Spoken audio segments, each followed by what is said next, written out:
मुझे प्रशांत भैया हमेशा से पसंद है क्योंकि वो पढ़े लिखे हैं। मैं किसी पार्टी का नहीं बल्कि मुझे लगता है कि हम सबको एक बेहतर इंसान ही चुनना चाहिए। तो जहाँ तक लालू चाचा की तबीयत की बात है, मैं पढ़ा लिखा नहीं हूँ, मुझे एक पढ़े लिखे आदमी को रखना पड़ेगा। सुबह सुबह भोजपुरी के ट्रेंडिंग स्टार खेसारी लाल यादव ने तेजस्वी यादव को बड़ा झटका दे दिया।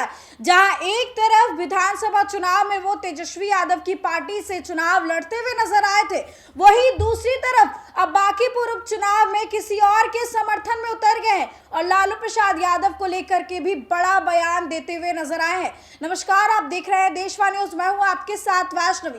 देखिए, बांकीपुर में उपचुनाव को लेकर के तैयारियां तेज हो गई है, सभी प्रत्याशी चुनावी मैदान में उतरे हुए हैं। वहीं दूसरी तरफ है भोजपुरी के ट्रेंडिंग स्टार खेसारी लाल यादव, जो तेजस्वी यादव को झटका देते हुए नजर आ रहे हैं। देखिए, तेजस्वी यादव की ही पार्टी आरजेडी से उन्होंने विधानसभा का चुनाव लड़ा था, लेकिन अब जो है बांकीपुर उपचुनाव में प्रशांत किशोर के समर्थन में उतर गए हैं और खुल करके उनकी तारीफ करते हुए नजर आ रहे हैं। लालू प्रसाद यादव को लेकर के भी उन्होंने बड़ा बयान दिया है।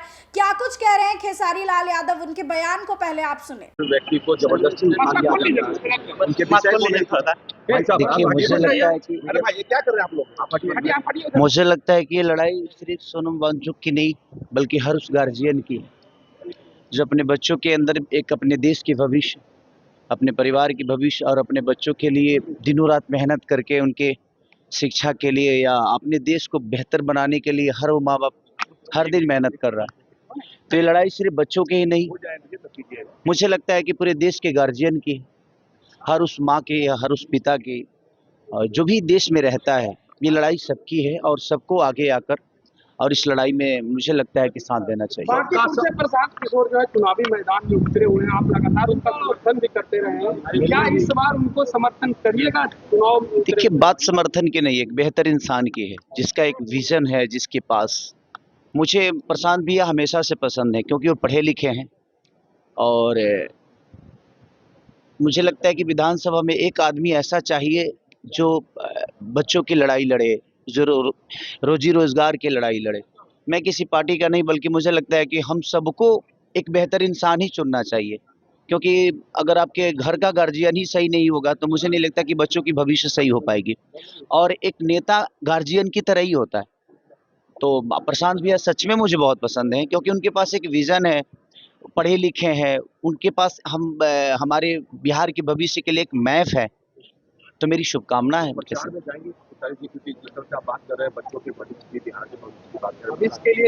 देखिए, मेरे कहने के मतलब मेरे प्रचार में जाने से कोई जीत हार नहीं होता है।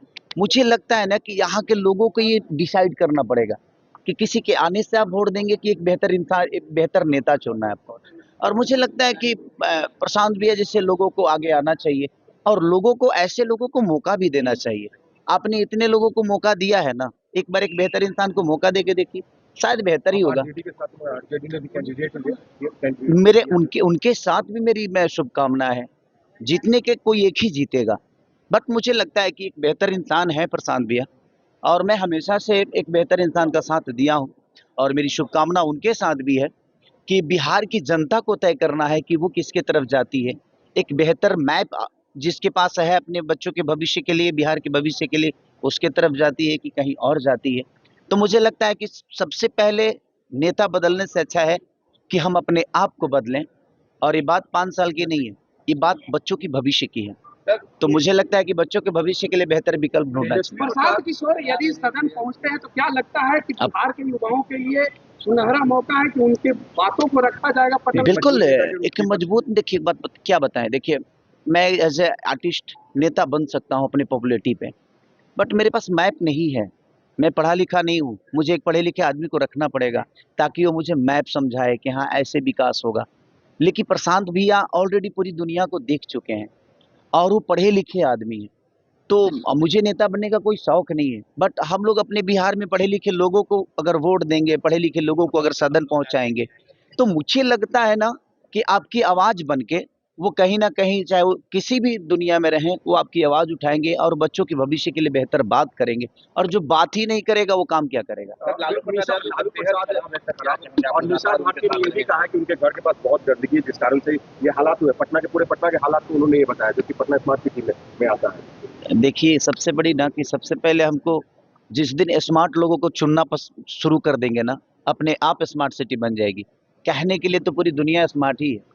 हमको अपने अंदर स्मार्टेड चाहिए कि हम स्मार्ट बने, लेकिन हम स्मार्ट लोग चुनते ही नहीं हैं। तो और जहाँ तक लालू चाचा की तबीयत की बात है, मेरी हमेशा से शुभकामना रही है। मैं हमेशा से चाहता हूँ कि हम लोग जब तक जिएँ, तब तक ऐसे पिता का आशीर्वाद मिले जिन्होंने एक जनाधार दुनिया को दिया है, जिन्होंने लोगों को बहुत प्यार किया है और पूरी बिहार की जनता उनको प्यार सर, करती है। आप लोग फिर से विवादों में आ गए हैं। अखिलेश कश्यप ने पवन सिंह को फिर से निशाना बनाया और कहा है संसदवा एमएलसी जैसे शब्दों का प्रयोग किया, कहा कि इस सब बातों पे बात मैं नहीं करता। देखिए, खेसारी लाल यादव ने कहा है कि प्रशांत किशोर जो है वो अच्छे व्यक्ति हैं, उनके भैया हैं और इसके साथ ही वो पढ़े लिखे व्यक्ति हैं। तो विधानसभा में किसी ऐसे व्यक्ति को जाना चाहिए जो पढ़ा लिखा हो, जो कि बदलाव की बात करे और सारी चीजों को सामने लाए। तो खुल करके कह रहे हैं कि चुनाव में जीत जो है वो प्रशांत किशोर की होनी चाहिए। जो आरजेडी की उम्मीदवार है रेखा गुप्ता, उनको लेकर के सवाल किया गया तो उन्होंने कहा कि चुनावी मैदान में सब रहेंगे, शुभकामनाएं हैं, लेकिन जीत होनी चाहिए प्रशांत किशोर की। लालू यादव की तबीयत को लेकर के भी बयान देते हुए नजर आए। तो आपने देखा किस तरीके से जहां बिहार में विधानसभा चुनाव के दौरान राजद ने सिंबल दिया, राजद के सिंबल पर चुनाव लड़ते हैं, हालांकि हार जाते हैं और उसके बाद देखिए पवन सिंह के सवाल पर झटक के चले गए। वहीं दूसरी तरफ अब प्रशांत किशोर की तारीफ कर रहे हैं। तो फिलहाल इस खबर में बस इतना ही। आपकी क्या राय है कमेंट सेक्शन में जरूर शेयर करिएगा और देखते रहिए देशवा न्यूज।